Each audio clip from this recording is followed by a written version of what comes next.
What's up, guys, and welcome back again. This is my boy Adamslink. How you guys doing? Welcome to another crazy video. So firstly, good morning, good afternoon, good evening, depending on where you are watching this video from. So we're going to discuss about politics, and we're going to look at the three major political party, Labour Party now. Usually it was two before, APC, PDP. And because of Peter Obi being a Labour Party is now counted among the three major parties.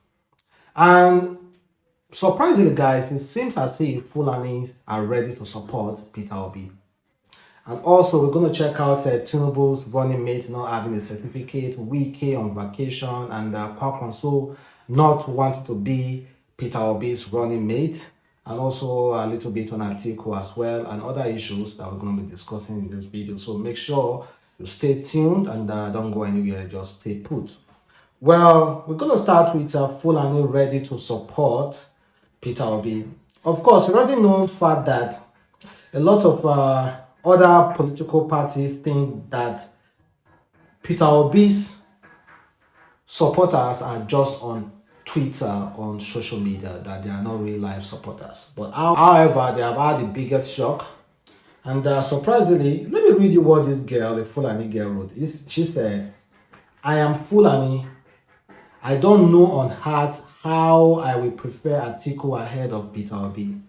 Now tribalism go put on my table or give my children worldly future. Think out of the box. I will vote for Peter Obi." The issue yesterday, there was this trend on people saying, "Oh, they're going to vote for," and surprisingly, a lot of Fulani people were coming out saying, "I'm from Hausa. I'm from one said it from Kano State." You know, more than thousands retweet pledging their support for Peter Obi. And Peter Obi is not even spending any money when it comes to campaign yet. And youth, some people are already using their own personal money to campaign for Peter Obi. And meanwhile, other presidential aspirants are spending millions, already printing and doing other stuff for their campaign. Paying celebrity millions to campaign for them. Printing flyers and all the rest for a tune of millions so that people can use to campaign for them. Peter Obi, I believe, is not even spending so much more. He's not spending as much as what they are spending. I think his reputation, the good deeds people are talking about him, are these things people are saying. I'll be like, okay, I think this man is worth spending my money and my time on. Well, let's see what will happen though. Like I've said before, enable to get your PVC and make sure you vote for whoever you want to vote for. Be it Tinubu, be it Atiku, be it Kwankwaso, be it Showore, or be it Peter, be anyone you want to vote for. And also we see Kwankwaso not willing to be Peter Obi's running mate. In fact, Kwankwaso visited Wike. And you know why he visited Wike? It wasn't because of Peter Obi. Kwankwaso visited Wike trying to lobby Wike into NNPP to be his running mate. He wants Wike to be his running mate. And meanwhile, Peter Obi wants Kwankwaso to be his running mate. So Peter Obi is lobbying Kwankwaso. Kwankwaso is lobbying Wike. And Atiku is lobbying Wike, not as his running mate, but someone in need, like he needs his support. Wike told Atiku that, "Oh, you people say I talk too much. Now I do not want to talk too much. Now you people are looking for me." And Wike is currently on vacation, relaxing himself. He has been posting pictures online showing how relaxed he is. And I want to give him advice. You are on vacation. Why are you wearing native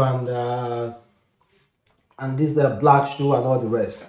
You are supposed to be free. Vacation just deserve a cap, a t-shirt, and a short. Relax yourself. You are not in office. You are still wearing white, native, and all the rest. Come on, man. Drop that. Relax yourself and enjoy your vacation on new clothing. Well, guys, I don't know why Kwankwaso don't want to be Peter Obi's running mate. According to his political party members, NPP members, they feel like Kwankwaso has more credibility than Peter Obi. That Kwankwaso will pull more crowd than Peter Obi. And Kwankwaso will get at least, if Peter Obi and Kwankwaso come together, Kwankwaso is sure to bring in 70% of the vote, while Peter Obi will just bring in 30. I don't know how they got that statistics from, but that is what they are sure of. So the person who bring the lowest votes should be the running mate. And Kwankwaso, who is bringing the highest votes, should be the president. I don't know how they're going to do about that. And you can see the trend even coming from one of President Muhammadu Buhari's aide, Bashar, who said, even in Kano, Katsina, and all the rest, everyone is just being obedient. Everyone is talking about Peter Obi, Peter Obi, Peter Obi, Peter Obi, Peter Obi, Peter Obi. So the thing is that Peter Obi, like I said, shouldn't be quite carried away, because we have seen a lot of things. People are clamoring online. At the end of the day, on that election day, nothing will be for him. So he really needs to work and do the homework. Go on and reach those people in the villages, because they actually are the ones that have that time to come out to vote. So he should make sure he's settled down to do his own work, and he needs to pick a running mate very, very soon. I mean, we're talking about running mates. Tinubu recently came out to address his certificate. He said he doesn't have a primary and secondary school certificate, and his university certificate were stolen by some army officers. Well, we have already been discussing that before. Now, what about his running mate? His running mate also said, according to the headline, they said Kabiru Masari, running mate to Asiwaju Bola Tinubu, presidential candidate of the All Progressive Congress (APC), has told the Independent National Electoral Commission (INEC) that his original certificates are missing. The development comes in the controversy over the primary and secondary school certificates of Tinubu. He, however, said that he attended Masari Primary School, Katsina State, between 1972 to 78, and obtained a Grade 2 certificate from Katsina Teaching College in 1982 and a higher certificate in 1995.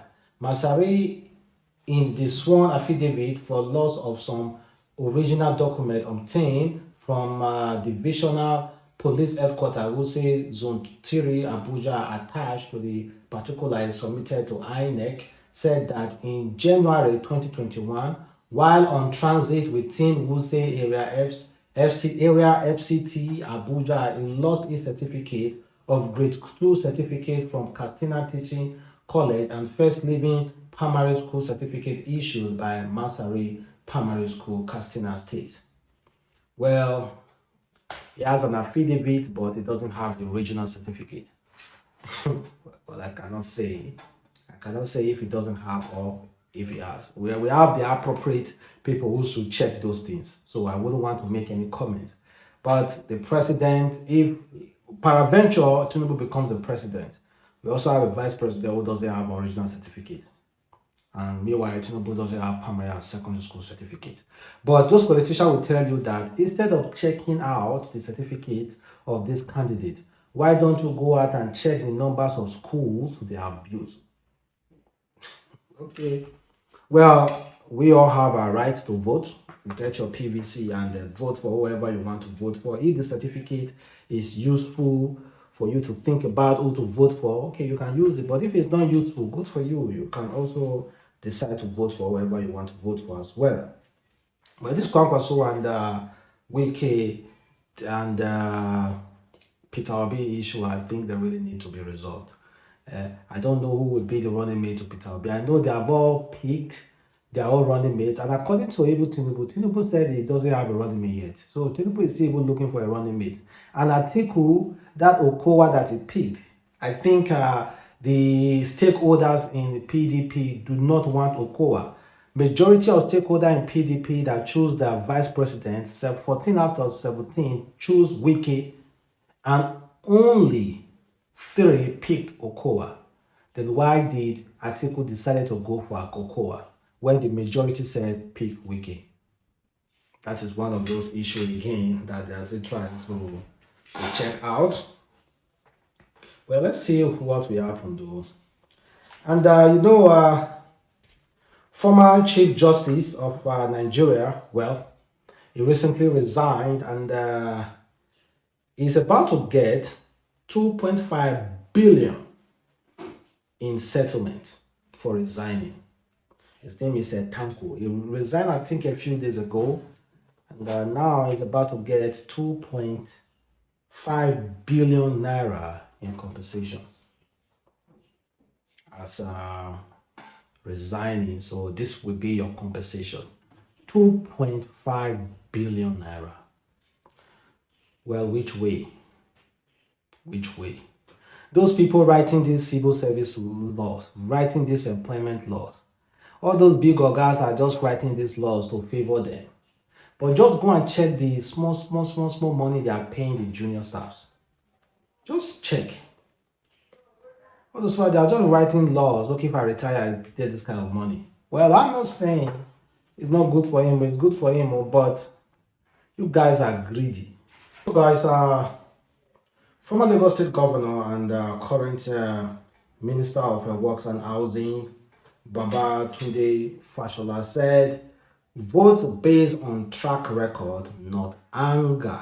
He made a video about that. He said, we might wonder how to get candidates to address this issue. One way, it looks at what their manifestos present and what their political parties profess. The other way is to attend rallies they organize. But I tell you, this is often a one-way conversation because we cannot ask questions at those rallies.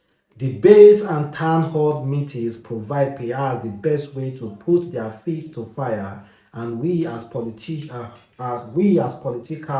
employers of this public servant can organize these debates and town halls across our economic and social grouping. In doing so, we must be sensitive because the candidate cannot attend all debates and town hall meetings. In some cases, we must be willing to accept their accredited spokesperson, but this must be an exception and not the rule. After all, they are the one looking for our votes, and we are the one who seek to employ them. I urge you to vote by holding debates and town halls where you put questions to the candidate to test their ability. I urge you to vote by looking at what the candidates have done before. This is like asking for the referee this is like asking for a referee during an interview or talking to a previous employer. This is how to recruit an employee, not by anger. Okay, I think, well, let me play you a video of what basically brought that the whole hunger issue into the picture. And who to vote for. So somebody said on national TV that people should go out and get their PVCs because they are angry. That's what this person said. Said, go out because you're angry, go and get your PVCs and go and vote. And I said, really?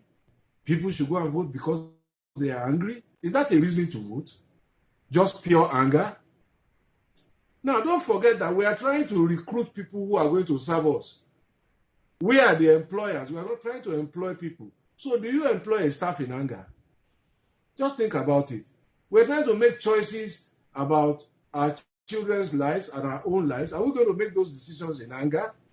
I think not. So I think that my suggestion and advice to everybody who listens and everybody who can influence others is to send a message to people that you can't make this decision in anger, because anger is not a strategy. You don't do important things in your life in anger. It's not a strategy. Anger is an emotion. You don't marry because you laugh. You don't set up a business because you are crying. So let's just deal with that and get it out of. I sincerely understand what Fashola is trying to say. Oh, yes, she is right.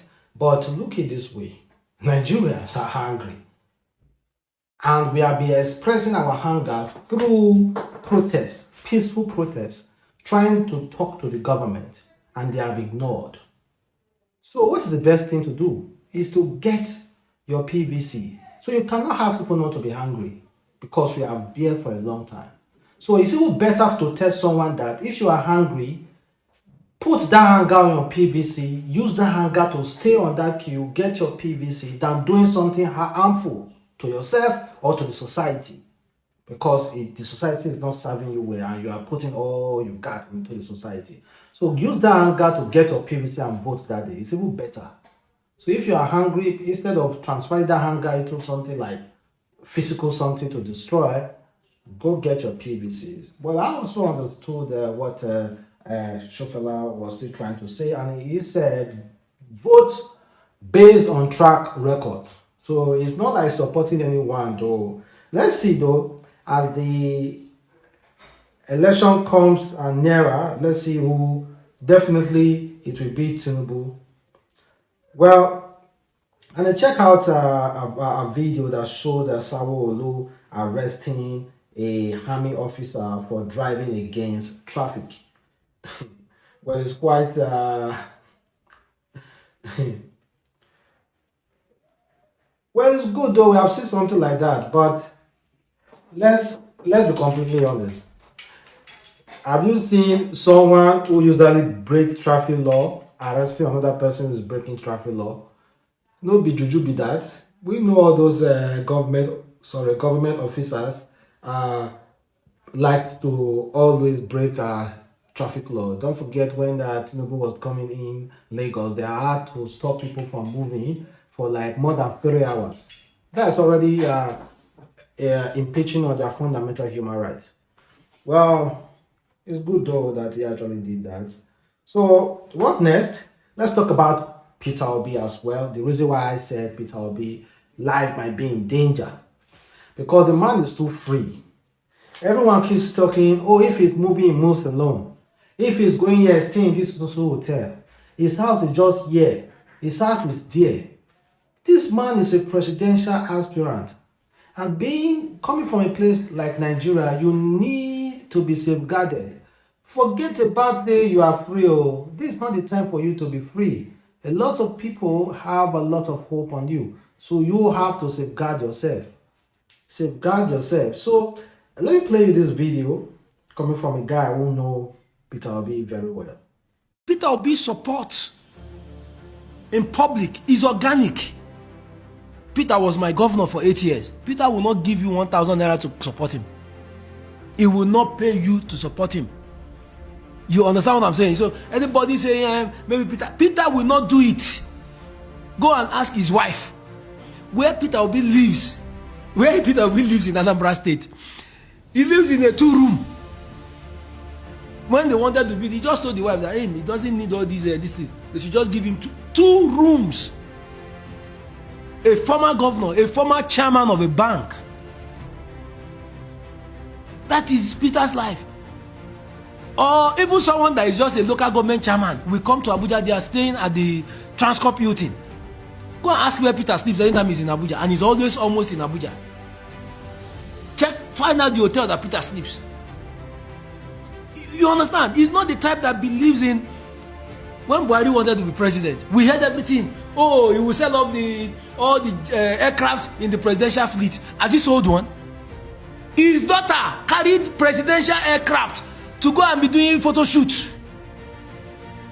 How reckless these people have been in the last 7 years.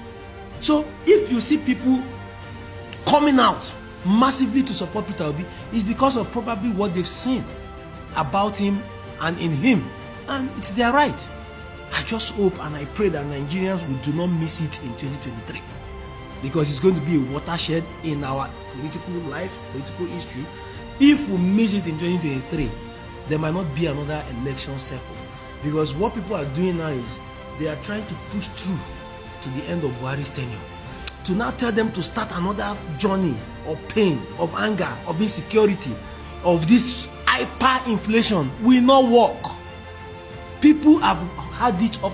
Find out how many Nigerians have left the shores of this country in the last 7 years of Buhari's government, including his own supporters. People who have told you that they can no longer bear this. They can no longer bear this.